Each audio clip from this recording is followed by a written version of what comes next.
Good morning, and today I'm going to talk about a very perplexing and probably racist video put up yesterday on the internet by Butler.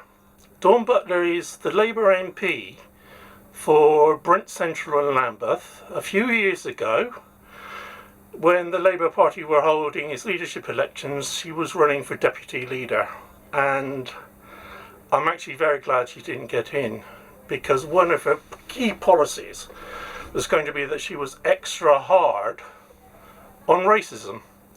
Now, when somebody says that from Brent and Lambeth, I get alarm bells because of the stories and attitude of Bernie Grant when he was running, I think, Brent Council in the 1980s.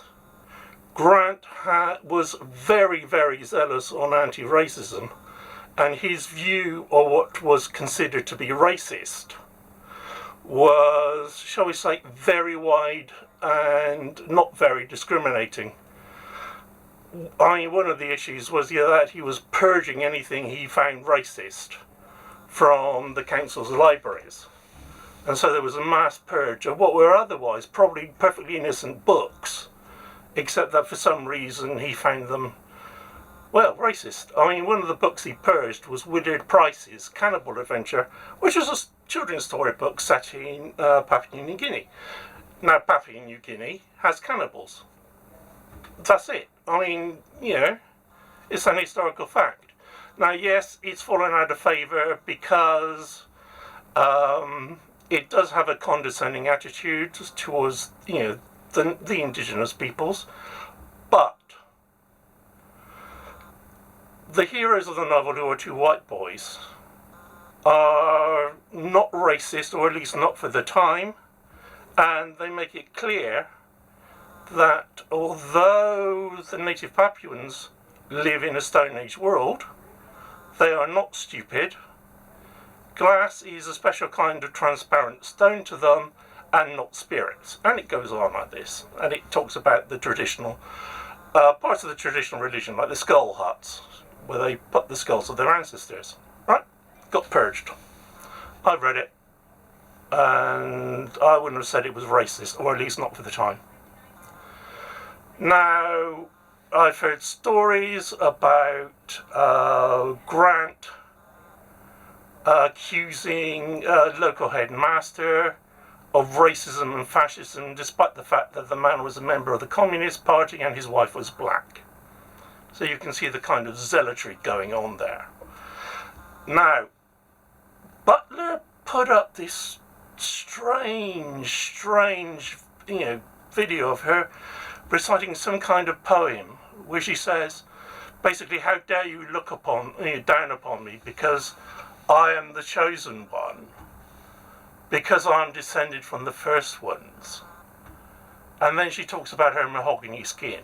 And there's an image there of, one of the pharaohs looking, they had, the ancient Egyptian men were always portrayed with reddish brown skins.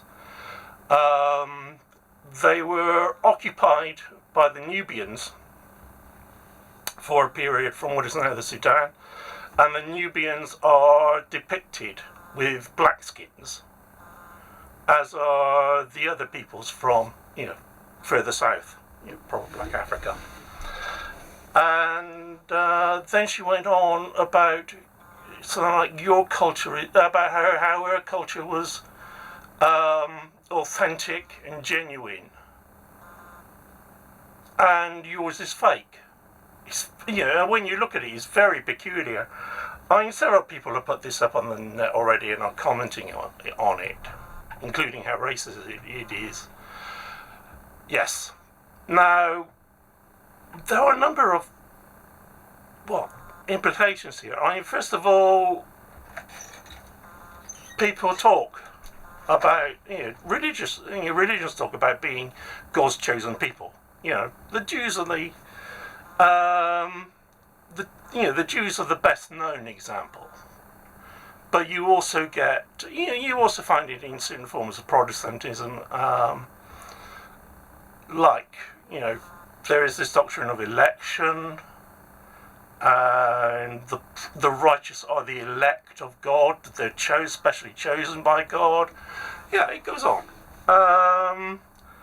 As for the first one, but away from that, who talks about being the chosen one? I mean, it sounds like something from genre fantasy, fantasy novels and Lord of the Rings stuff, and Buffy the Vampire Slayer. And then she talks about primal of the first ones. What does that mean? I mean, if you've been reading, H.P. Lovecraft, or science fiction, well, what does she mean? She's of the first one. Has she come down, seeped down from the stars with great Cthulhu? And is she going to lead us into that future where Cthulhu and the great old ones, these terrible malevolent gods in the Cthulhu mythos, take over and lead a future of reveling in killing? Well, obviously not. I mean, that's not what she means at all.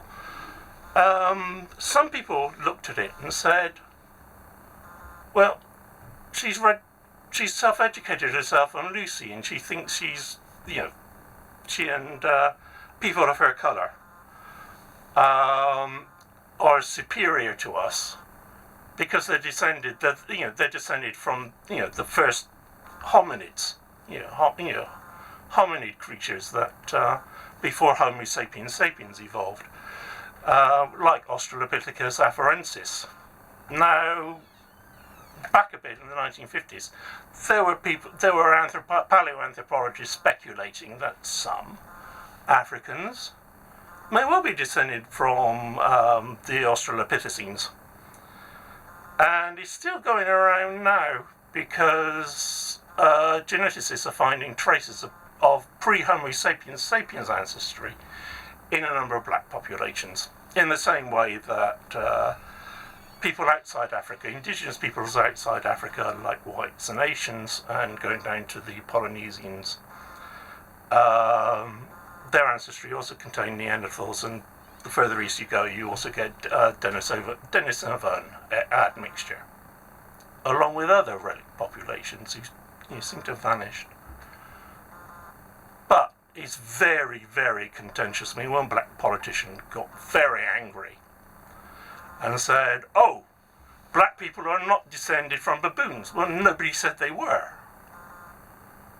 But you can see how these ideas of pre-human ancestry can get confused and twisted and interpreted as being racist, whereas they may not be. Anyway,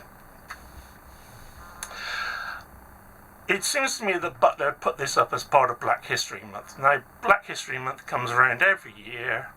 There is a lot of very good material on Black history, with people recovering important and inspirational black figures, like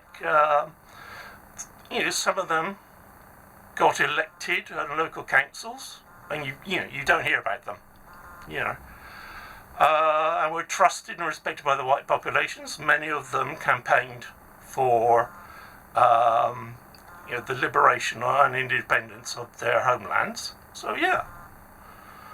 Unfortunately, there is an awful lot of rubbish, and there are black history texts which make immensely false claims and demonstrably false claims for blacks inventing just about everything.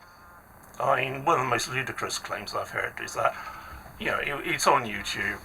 It's a black speaker saying, oh, we invented, the helicopter. Well, no, they didn't.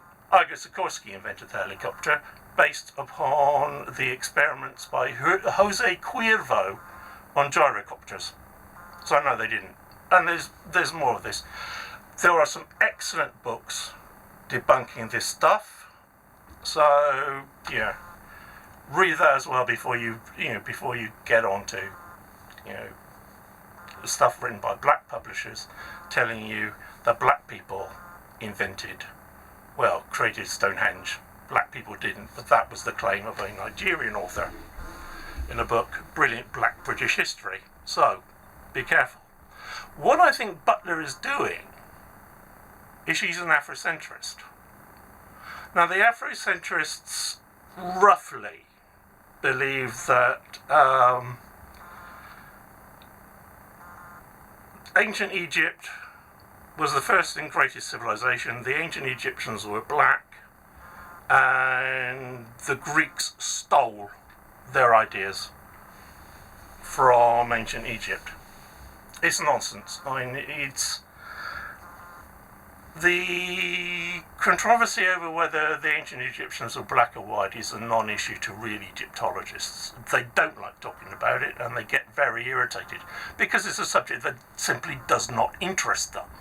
They're interested in ancient Egypt and the culture, the ideas, the religion, agricultural practices, the politics and the history, the literature, and so on. They're not remotely interested in whether, in what skin colour the ancient Egyptians were. And this has caused problems because in the 1970s, there was an Egyptological Congress, and the black delegation turned up basically insisting that the Egyptians were black and insisting on this issue. And the white contingent were there, so it doesn't matter. Why? Now, where Butler says she is one of the first ones, I think this refers to that kind, that attitude that Egypt is the foundational civilization. And also there's a piece of Afrocentric ideology which says that blacks were the first inhabitants not only of the British Isles, but the Americas, Asia, just about everywhere, China, Vietnam, Japan, and you hear some of them saying, oh, Native Americans are really racist. This is Black Americans, I found it on YouTube, are really racist because they won't accept that black people were the first people in the Americas. And, what can you say? You're telling somebody who has also suffered genocide and displacement from the Aboriginal homelands that, they weren't the first people there, when it is an absolute tenet of their self-identity that they were. It's completely ridiculous. I'm not saying Butler holds this view, but, that's part of it. And there's other stuff, with the Afrocentrists, and that explains why she believes that your culture, presumably she means white culture, is fake, because it's being taken from the Egyptians, ancient Egyptians, and all this malarkey. And there are several really good books tearing this to shreds. This idea to shreds. It's nonsense. The ancient Egyptian and Greek culture are very, very different. Sometimes the ancient Greeks said that they learned bits and pieces, that they learned particular doctrines from the ancient Egyptians. Close examination reveals that they're completely similar. But, in fairness, the Greeks had immense respect for the Egyptians.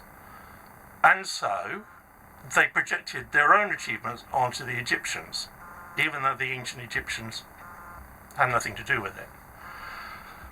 And there were several really good books explaining this, and some of the other stuff. The Afrocentrists believe that whites are racially inferior.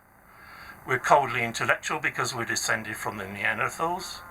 Our private parts are smaller than black people's, and we are crueler altogether. And this is where I think Dawn Butler is getting her ideas. I think it's a nasty, I think it's a nasty racist piece in itself, and I think she's absorbed these underlying doctrines. So there are definitely racist implications for it, though she would probably see it as resistance to white colonization of the black mind. This is one of the attitudes there by the Afrocentric activists and their supporters to justify this. Oh, we're decolonizing the mind. Nonsense. Anyway, I'll see if I can put up a piece of Butler reciting this poem because it is very, very odd. See what you think.